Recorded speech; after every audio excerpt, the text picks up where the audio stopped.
அருட்பெருஞ்சோதி அருட்பெருஞ்சோதி தனிப்பெருங்கருணை அருட்பெருஞ்சோதி திருவருட்பிரகாச வளலா திவ்ய திருவடிகளே சரணம்.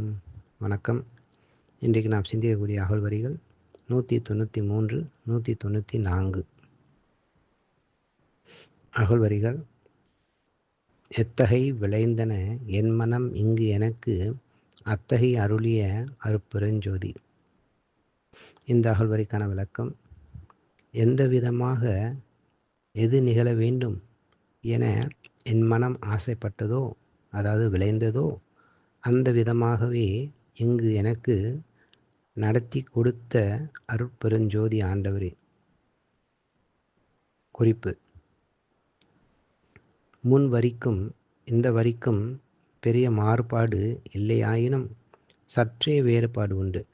எப்படி நினைத்தேனோ அப்படி அருள்க என்றது முன்வரி.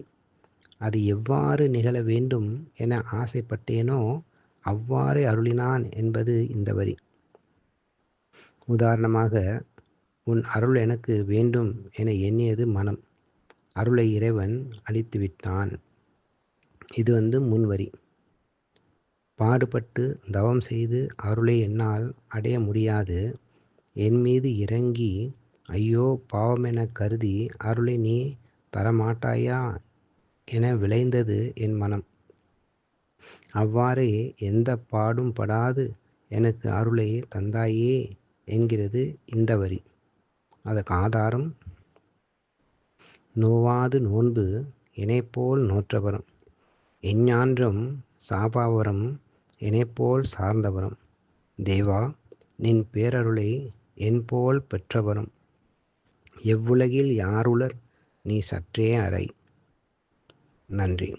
அருட்பெருஞ்சோதி அருட்பெருஞ்சோதி தனிப்பெருங்கருணை அருட்பெருஞ்சோதி திருவருட்பிரகாச வளலா திவ்ய திருவடிகளே சரணம்.